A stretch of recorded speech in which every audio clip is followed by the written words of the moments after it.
इस बीच एक और बड़ी खबर आ रही है। भारत पाकिस्तान सीमा पर एक घुसपैठिए को काबू किया गया। पंजाब के अमृतसर से पाकिस्तानी घुसपैठिए को पकड़ा गया है। 117वीं बटालियन के जवानों ने उसे पकड़ा है। पाकिस्तान का रहने वाला घुसपैठिया पकड़ा गया है। इसका नाम वसीम है और बीएसएफ और दूसरी सुरक्षा एजेंसियां अब उससे पूछताछ कर रही हैं। भारत में घुसपैठ के मकसद का पता लगाने की कोशिश कर रही हैं। अमृतसर भारत का सरहदी इलाका है, पाकिस्तान के लाहौर से लगा हुआ इलाका है और यहां पर एक घुसपैठिए को पकड़ा गया है। उससे पूछताछ की जा रही है।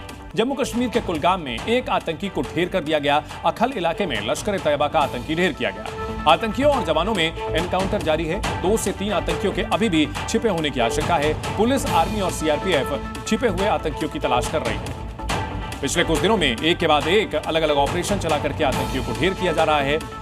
ऑपरेशन सिंदूर में सीमा पार में आतंकी अड्डों को बर्बाद किया गया और अब एक के बाद एक ऑपरेशन चला करके घाटी में और अलग अलग इलाकों में जो आतंकी छिपे हुए हैं उन्हें चुन चुन करके उनके अंजाम तक पहुंचाया जा रहा है। अखल इलाके में कुलगाम में ये आतंकी को मारे जाने के बाद की तस्वीर। इस आतंकी को ढेर किया गया है। लश्कर-ए-तैयबा का आतंकी बताया जा रहा है। इसके कुछ और साथी अभी छिपे हुए हो सकते हैं। उनकी तलाश में सेना और सुरक्षा बल यहां लगातार ऑपरेशन चला रहे हैं। इन सबके बीच पंजाब के अमृतसर से एक घुसपैठिए को भी पकड़ा गया।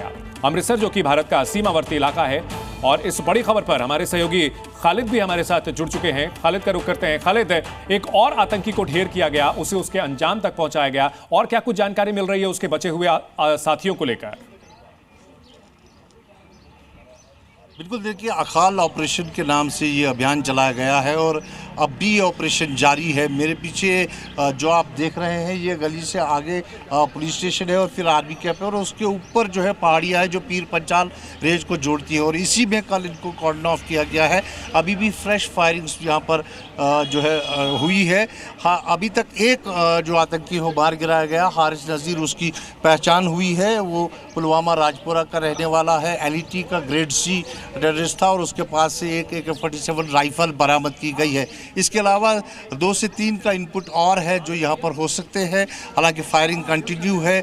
बहुत दूर रखा गया है मीडिया को क्योंकि जंगली इलाका है तो वहाँ पर कोई भी अनहोनी हो सकती है। सिविलियंस को भी जो यहाँ पर रहते हैं उन्हें बाहर न आने की सलाह दी गई है और पूरे इस एरिया को कॉर्डन में लिया गया है। मैं आपको बता दूँ, पिछले अगर 1 हफ्ते की बात करें तो 6 आतंकियों को अब तक मार गिराया गया है।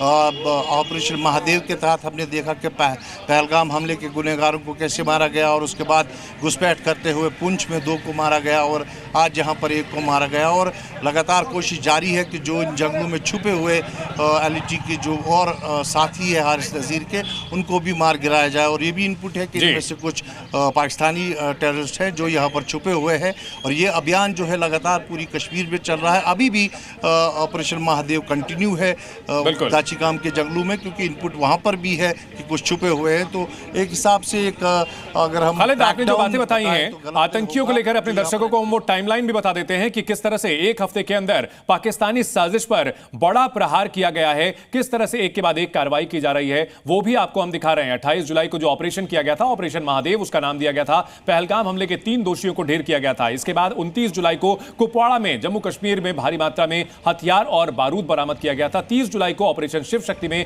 पुंछ के देगावर में 2 आतंकियों को ढेर कर दिया गया। तो आतंकियों को उनके अंजाम तक पहुंचाने का सिलसिला लगातार जारी है। 30 जुलाई को नगरोटा में जम्मू कश्मीर में एक आतंकी को ढेर किया गया। उसके 3 मददगार जो थे वो पिस्टल, उनको भी पकड़ा गया।